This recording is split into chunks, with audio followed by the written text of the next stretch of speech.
ಸೇವೆಯಲ್ಲೇ ದೇವರ ದರ್ಶನ. ಕೈಂಚಿ ಧಾಮದಲ್ಲಿ ಆ ದಿನ ಬೆಳಗ್ಗಿನಿಂದಲೇ ಭಕ್ತರ ಸಂಚಾರ ಹೆಚ್ಚಾಗಿತ್ತು. ದೂರ ದೂರದಿಂದ ಬಂದವರು ಬಾಬಾರ ದರ್ಶನಕ್ಕಾಗಿ ಸಾಲಿನಲ್ಲಿ ನಿಂತಿದ್ದರು. ಕೆಲವರು ಕೈಯಲ್ಲಿ ಹೂವುಗಳನ್ನು ತಂದಿದ್ದರು, ಕೆಲವರು ಹಣ್ಣುಗಳನ್ನು ತಂದಿದ್ದರು. ಇನ್ನೂ ಕೆಲವರು ತಮ್ಮ ಮನಸ್ಸಿನ ನೋವನ್ನು ಬಾಬಾರ ಬಳಿ ಹೇಳಿಕೊಳ್ಳಬೇಕೆಂಬ ಆಸೆಯಿಂದ ಕಾದಿದ್ದರು. ಆಶ್ರಮದ ಅಡುಗೆ ಮನೆಯಲ್ಲಿ ಪ್ರಸಾದದ ಸಿದ್ಧತೆ ನಡೆಯುತ್ತಿತ್ತು.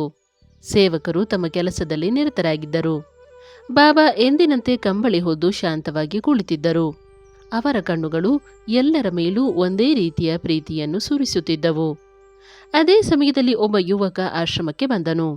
ಅವನ ಹೆಸರು ಮೋಹನ್. ಅವನು ನಗರದಲ್ಲಿ ದೊಡ್ಡ ವ್ಯಾಪಾರಿಯಾಗಿದ್ದ. ಹಣ, ಗೌರವ, ಮನೆ, ವಾಹನ ಯಾವುದಕ್ಕೂ ಕೊರತೆ ಇರಲಿಲ್ಲ. ಆದರೆ ಮನಸ್ಸಿನಲ್ಲಿ ಶಾಂತಿ ಇರಲಿಲ್ಲ. ಹಲವಾರು ದೇವಾಲಯಗಳಿಗೆ ಹೋಗಿದ್ದ, ಅನೇಕ ಯಾತ್ರೆಗಳನ್ನು ಮಾಡಿದ್ದ. ಆದರೂ ಅವನ ಹೃದಯದಲ್ಲಿ ಖಾಲಿತನ ಉಳಿದೇ ಇತ್ತು. ಜನರಿಂದ ನೀಮ್ ಕರೋಲಿ ಬಾಬಾರ ಬಗ್ಗೆ ಕೇಳಿದ ಅವನು, ಇವರು ನಿಜವಾಗಿಯೂ ಮಹಾತ್ಮರಾಗಿದ್ದರೆ ನನಗೆ ದೇವರ ದರ್ಶನ ಮಾಡಿಸಲಿ ಎಂಬ ಆಲೋಚನೆಯೊಂದಿಗೆ ಆಶ್ರಮಕ್ಕೆ ಬಂದಿದ್ದ. ಅವನು ಬಾಬಾರ ಮುಂದೆ ಬಂದು ನಮಸ್ಕರಿಸಿದ. ಬಾಬಾ ಅವನತ್ತ ಒಂದು ಕ್ಷಣ ನೋಡಿದರು. ಯಾವುದೇ ಪ್ರಶ್ನೆ ಕೇಳಲಿಲ್ಲ. ನಂತರ ಪಕ್ಕದಲ್ಲಿದ್ದ ಸೇವಕನನ್ನು ಕರೆದು, ಈ ಯುವಕನಿಗೆ ಒಂದು ಬಕೆಟ್ ಮತ್ತು ಒಂದು ಬಟ್ಟೆ ಕೊಡು ಎಂದರು. ಮೋಹನ್ಗೆ ಆಶ್ಚರ್ಯವಾಯಿತು. ನಾನು ದೇವರ ಬಗ್ಗೆ ಕೇಳಲು ಬಂದಿದ್ದೇನೆ, ಇವರು ನನಗೆ ಬಕೆಟ್ ಕೊಡುತ್ತಿದ್ದಾರೆ. ಆದರೂ ಅವನು ಏನೂ ಮಾತನಾಡಲಿಲ್ಲ. ಬಾಬಾ ಶಾಂತವಾಗಿ ಹೇಳಿದರು, ಆಶ್ರಮದ ಹಿಂಭಾಗದಲ್ಲಿರುವ ಪಾತ್ರೆಗಳನ್ನು ಚೆನ್ನಾಗಿ ತೊಳೆದು ಬಾ. ಮೋಹನ್ ಮನಸ್ಸಿಗೆ ಇದು ಇಷ್ಟವಾಗಲಿಲ್ಲ. ನಾನು ದೊಡ್ಡ ವ್ಯಾಪಾರಿ, ನನ್ನ ಬಳಿ ನೂರಾರು ಜನ ಕೆಲಸ ಮಾಡುತ್ತಾರೆ, ಇಲ್ಲಿ ಬಂದು ಪಾತ್ರೆ ತೊಳೆಯಬೇಕಾ ಎಂದು ಒಳಗೊಳಗೆ ಯೋಚಿಸಿದ. ಅವನು ಹೊರಡಲು ಮುಂದಾದ. ಅಷ್ಟರಲ್ಲಿ ಬಾಬಾ ಮೃದುವಾಗಿ ಹೇಳಿದರು, ಅಹಂಕಾರಕ್ಕೆ ಕೆಲಸ ದೊಡ್ಡದು ಚಿಕ್ಕದು ಕಾಣುತ್ತದೆ, ಪ್ರೀತಿಗೆ ಎಲ್ಲ ಕೆಲಸವೂ ಪೂಜೆ. ಆ ಮಾತು ಅವನ ಹೆಜ್ಜೆಯನ್ನು ನಿಲ್ಲಿಸಿತು. ಅವನು ಮೌನವಾಗಿ ಪಾತ್ರೆ ತೊಳೆಯಲು ಹೋದ. ಮೊದಲಿಗೆ ಬೇಸರದಿಂದ ಕೆಲಸ ಮಾಡುತ್ತಿದ್ದ. ಆದರೆ ಸ್ವಲ್ಪ ಹೊತ್ತಿನ ನಂತರ ಒಬ್ಬ ವೃದ್ಧ ಸೇವಕ ಅವನ ಬಳಿ ಬಂದು ನಗುತ್ತಾ ಹೇಳಿದ, ಮಗನೇ, ಈ ಪಾತ್ರೆಗಳಲ್ಲಿ ನಾಳೆ ಸಾವಿರಾರು ಭಕ್ತರಿಗೆ ಪ್ರಸಾದ ಸಿಗುತ್ತದೆ. ನೀನು ಪಾತ್ರೆ ತೊಳೆಯುತ್ತಿಲ್ಲ, ಭಕ್ತರ ಹೊಟ್ಟೆಗೆ ಹೋಗುವ ಅನ್ನದ ಸೇವೆ ಮಾಡುತ್ತಿದ್ದೀಯಾ.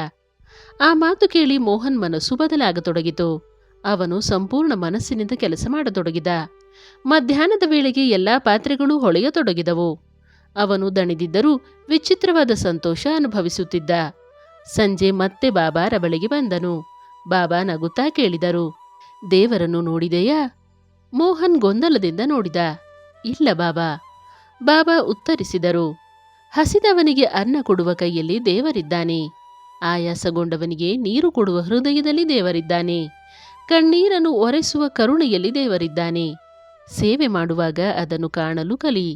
ಆ ಮಾತು ಅವನ ಹೃದಯವನ್ನು ತಟ್ಟಿತು. ಆ ರಾತ್ರಿ ಅವನು ಆಶ್ರಮದಲ್ಲೇ ಉಳಿದ. ಮುಂದಿನ ದಿನ ಬೆಳಗ್ಗೆ ಪ್ರಸಾದ ವಿತರಿಸುವ ಸೇವೆಯಲ್ಲಿ ಭಾಗವಹಿಸಿದ. ವೃದ್ಧರಿಗೆ ಮೊದಲು ಊಟ ಬಡಿಸಿದ.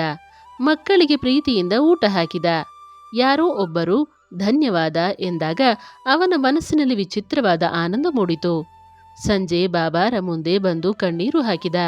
ಬಾಬಾ, ಇಷ್ಟು ವರ್ಷ ನಾನು ಸಂತೋಷವನ್ನು ಹಣದಲ್ಲಿ ಹುಡುಕಿದೆ, ಆದರೆ ಇಂದು ಒಂದು ತಟ್ಟೆಗೆ ಅನ್ನ ಬಡಿಸುವಾಗ ಸಿಕ್ಕ ಸಂತೋಷ ನನ್ನ ಸಂಪತ್ತಿನಲ್ಲೇ ಸಿಕ್ಕಿರಲಿಲ್ಲ.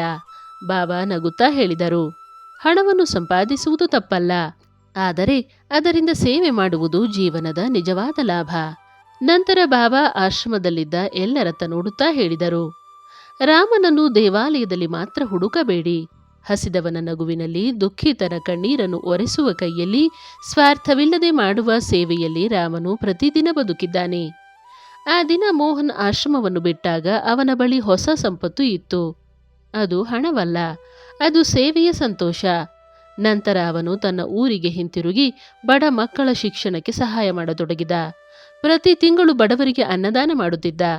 ಯಾರಾದರೂ ಅವನ ಬದಲಾವಣೆಯ ಕಾರಣ ಕೇಳಿದರೆ ಅವನು ಒಂದೇ ಮಾತು ಹೇಳುತ್ತಿದ್ದ, ನಾನು ನೀಮ್ ಕರೋಲಿ ಬಾಬಾರ ಬಳಿ ದೇವರನ್ನು ನೋಡಲು ಹೋಗಿದ್ದೆ. ಅವರು ದೇವರನ್ನು ತೋರಿಸಲಿಲ್ಲ, ದೇವರನ್ನು ಕಾಣುವ ಕಣ್ಣುಗಳನ್ನು ಕೊಟ್ಟರು.